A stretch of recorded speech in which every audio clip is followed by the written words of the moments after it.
Hey everybody, welcome back to Ask a VC. My name is Ryan Floyd. I'm a managing director at Storm Ventures. At Storm, we invest in B2B SaaS companies.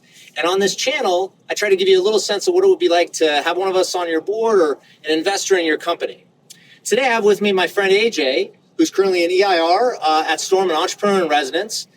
He most recently was chief product officer at Cornerstone, and before that, ran product at Adobe's Marketing Cloud by way of a company that coincidentally we were an investor in called Marketo. Ajay, welcome. Thank you for having me here, Ryan, on your beautiful boat here in sunny California. It's great to have you. And today, we're going to talk about AI. Not because everyone else is talking about it, but because as Ajay and I were talking in the office last week, thinking about AI's impact really on B2B SaaS, we thought there's a number of things that we might be able to share and you all might be interested in. So let's get into it. Yeah, Ryan, I think AI has been a transformative technology for a period of time. So it's not new. No.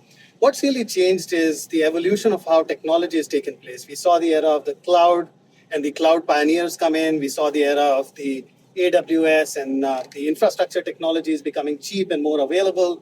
And now you can run these large language models and large AI models on this commodity hardware, almost elastic hardware that you can take advantage of. It is amazing. And you're right. I think sometimes people think that AI somehow it's like a new thing, that it just is discovered. But in reality, it's really been around. I've been a venture investor now for 22 years, and we've been talking about AI since the very beginning. In fact, if people think back, I mean, to IBM Watson and Deep Blue, this was probably back in, I don't know, more than 20 years ago when Deep Blue finally beat everyone at chess. And today, it's just accepted that AI can beat anyone at chess. And this was obviously an early experiment, but I think what's kind of got everybody thinking about it now is that all of a sudden with like ChatGPT, we can all, as individuals, we can sit down and, see for the power for ourselves and compare that to our kind of search experience and really kind of see. AI certainly has become much more accessible to individuals, accessible to companies, accessible to various types of teams and things of that nature. And what's made that accessibility happen is it's going to unleash a different era of productivity, a wave of productivity where, look, I think we'll no longer have to start from a 0 to 1.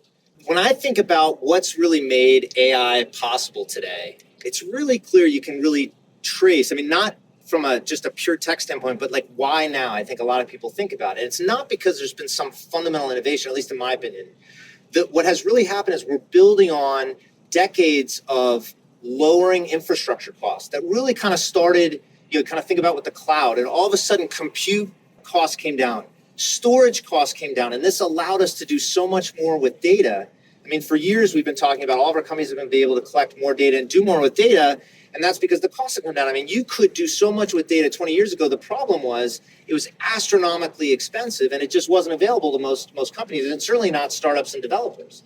But now, as those costs have come down, we've been able to store more data. We've been able to improve our ability to make compute accessible at a low cost. All of a sudden, this is provided now this foundation that now we're starting to see what we can actually do with AI, which still is expensive, most likely for many applications, but we're going to continue to see that trend. The costs are just going to continue to come down, I would imagine, over time, and that we're going to see it just kind of continue to proliferate as people experiment more with, where it can go.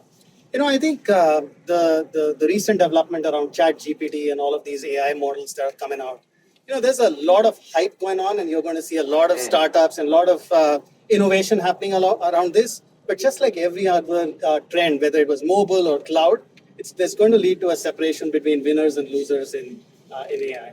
Yeah, I could agree more. Like my observation over the years has been Silicon Valley tech investors in general do an amazing job of predicting trends. Like we generally get, I think the tech community gets the trends right. But what we always get wrong is the time it will take to actually for those tech trends to really materialize. I think back to like the internet, back in 2000, there was so much hype around the web. Now we look back on it, we're like, Well, of course there was. I mean, the internet's a massive thing, but it took years before consumers felt comfortable to put their credit card information in, before the power on with laptop computers and browsers made it accessible, before web pages actually were interesting to look at. All these things took time to develop, and I think AI likely has a lot of those components to it. These trends tend to be so overhyped at the beginning, but then inevitably underhyped over the long term. Like, it's hard for me to sit here today and honestly say I could really understand the impact that AI is going to have, because it's going to impact so many things in ways that's hard to imagine today. But I can also tell you, sitting here right now, that probably many of the companies that are getting started right now will not ultimately be successful in really pushing anything forward in terms of tech, simply because it's just too new, and either the costs are going to be prohibitive, or it's not going to make sense, or something isn't going to be ready. And I think these companies need to think differently. I think they need to think about the ROI that AI can bring to the use cases that they solve for, whether it's B2B use cases or consumer use cases.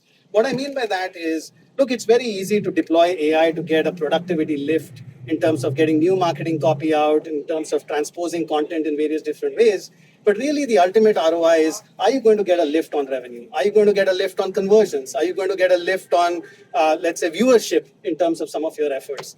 So how can we take all of these large language models, these proprietary AI models, and build it in such a way that ROI can be demonstrated through a proprietary service? It's not too different from how humans think, to be very honest. Think about this. All of us show up at our workplaces with all of the wisdom of the world and the experiences that we've gathered, our own individual experiences.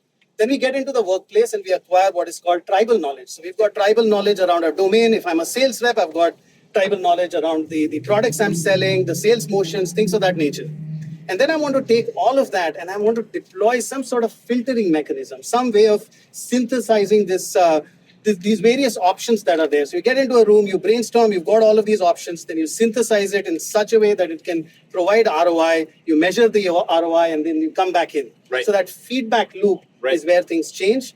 And from a technology standpoint, what that means is you take the large language learning models, you deploy some tribal knowledge on top of that large language model, and then you deploy some proprietary AI, the classical AI, to start to demonstrate some sort of ROI. And there are lots of use cases that have already started to kind of emerge in this category. Well, I like something we were talking about before, and I like the idea of trying to guarantee ROI. I mean, because ultimately, if you're going to sell software into an organization, right, B2B SaaS, you have to have some kind of ROI. Otherwise, why is anybody going to buy it, right? So, but you'd mentioned like this idea of maybe even being able to guarantee, like AI maybe is going to get us to the point where vendors are going to say, you don't have to believe me. We're going to guarantee this is going to happen for you. I think that's the way the world seems to be going.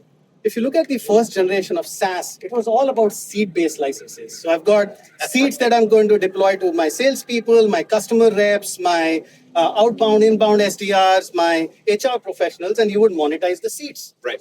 Then came this second era around value-based pricing and value-based business models. So it was usage-based business models. It's based on the number of emails that I send out. It's based on the number of transactions that I do. So that's the usage-based model. I think the new model is this giving companies the insurance or the guarantee that they are going to get an ROI. I'll give you an example. In the financial services context, there's a lot of fraud that happens. Imagine if you can walk into a financial services customer and guarantee that you're going to approve some transactions that they thought were borderline fraudulent. And you're going to guarantee and promise that sort of conversion for them. And then you have a take rate on top of that type of transaction. Imagine in a B2C e-commerce setting, you walk into a B2C e-commerce retailer and guarantee a lift in revenues as a result of deploying this proprietary AI-based model.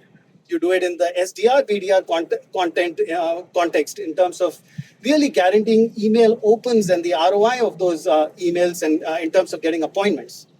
You do it in the context of learning in terms of kind of fostering course completions, not just the fact that you've got a new course in various different formats and things of that nature. Yeah. That's an example. Yeah. It's certainly as the B2B SaaS market has gotten so competitive and there's so many amazing solutions. I mean, there is a finite IT budget or, willingness to spend on tools. So there is, I think, increasing pressure to be able to deliver something where that ROI is even more clear. And ultimately, if you can guarantee something, you just make that buying decision so easy.